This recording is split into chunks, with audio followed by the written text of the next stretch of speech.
لقيت ادم ان هو عايز ينط من الشباك ويطير، عملتها يا حبيبي هتموت. يقول لي لا، عشان سبايدر مان وباتمان طاروا وما ماتوش. ازيكم يا صحابي، عاملين ايه؟ وحشتوني جدا جدا. انا اكتشفت سر خطير جدا يا صحابي في الكرتون. الفترة الأخيرة دي لقيت آدم بيتصرف تصرفات مش كويسة، وكمان بياكل بطريقة مش كويسة. فأنا وبابا وماما قعدنا ندور هو شاف الحاجات دي منين، أو مين اللي قاله الحاجات دي. فقعدنا ندور، وقعدت ان انا اقعد معاه واشوف هو بيتفرج على ايه، لحد ما عرفنا ان الكرتون هو ادم عرف ان هو يعمل التصرفات دي منه. المفروض ان ادم كان بياخد التليفون نص ساعة في اليوم. احنا اكتشفنا بقى ان هو بالليل بياخد الريموت، بيفتح الشاشة وبيقعد يتفرج على اليوتيوب. مثلا في كرتون سبونج بوب او في ايا كان كرتون، تلاقيه مسك الساندوتش كده بحاله وحطه ببقه وقعد ياكله. فبرضه ده تصرف مش كويس، ما ينفعش ناكل بالطريقه دي. كمان يا صحابي ممكن تلاقيه هو بياكل قطعه في الكرتون، بس ممكن يكون بيفتح بقه وهو بياكل، ولما بتفتحي بقك وانت بتاكلي بتعملي صوت، عارفاه كده؟ فاللي هو ايه، فما ينفعش احنا كمان نعمله يا صحابي. نتفرج على الناس على اليوتيوب بتاكل بطريقه مش كويسه، بيشربوا حبه من العصير والباقي يكبوه. دي نعمه ربنا، ما ينفعش نكبها على الارض او نرميها على الارض، او مثلا يمسكوا مثلا ساندوتش ياكلوا حته فيه ويرموه على الارض.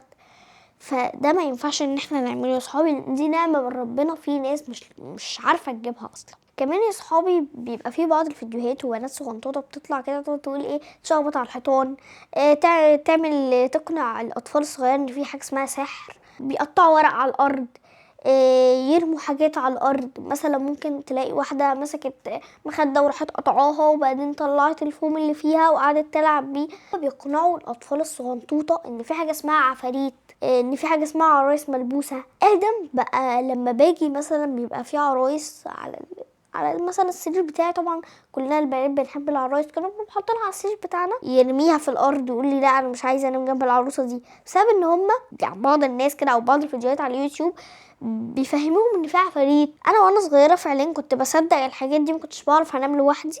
كنت بجيب البطانيه وكنت بستغطى تحتها وكنت وبنام، ما اعرفش انام غير كده. انا خايف وبحلم بكابوس. كلنا بنحب الكرتون، كلنا عايزين نتفرج على الكرتون، بس على الاقل نحاول ان احنا ما نصدقش الحاجات اللي بتيجي فيها، زي مثلا سبايدر مان اللي هو بيطير، وقصدي سبايدر مان اللي هو بيمسك بالشبك بتاعه او كده، وكمان باتمان اللي بيطير هو سوبرمان. فهو ادم لقيت ادم ان هو عايز ينط من الشباك ويطير. قلت له لا يا ادم، دي حاجات خياليه ما ينفعش نعملها، عشان لو عملتها يا حبيبي هتموت. يقول لي لا، ما انا مش هموت، عشان سبايدر مان وباتمان وسوبرمان ما ماتوش، هما طاروا وما ماتوش. فاللي هو كل الحاجات دي خياليه وهم مش فاهمين ان دي حاجات خياليه. فما ينفعش يا صحابي نقلدهم. كل اللي هنعمله ان احنا هنبقى احسن منهم، وهنروق المكان اللي احنا قاعدين فيه وما نقلدهمش خالص. وكمان ما نخليش الصغيرين زي ادم او اخوكي الصغير اختك الصغيره ان هي تعمل كده. تعالوا بقى اقول لكم على شويه الحاجات اللي احنا المفروض لو هنتفرج على اليوتيوب ما نعملهاش، او لو هنتفرج اصلا على الكرتون ما نعملهاش. اول حاجه ما نتفرجش على الكرتون كتير، ولو هنتفرج نتفرج نص ساعه، ومش عشان احنا اخدنا الاجازه بقى يبقى احنا نقعد نتفرج على الشاشه كتير. لا، احنا المفروض يعني نقرأ قصص، يعني نلعب شوية بالألعاب، مش دايما شاشة. تاني حاجة، لو هنتفرج خلي ماما هي اللي تختار لنا الكرتون اللي احنا نتفرج عليه. واخر حاجه يا صحابي، ما نحاولش ان احنا نقلده، ونبقى عارفين ان الحاجه اللي بتحصل دي مش حقيقيه. وبس كده يا صحابي، اتمنى تكونوا استفدتوا من الفيديو ده. باي باي.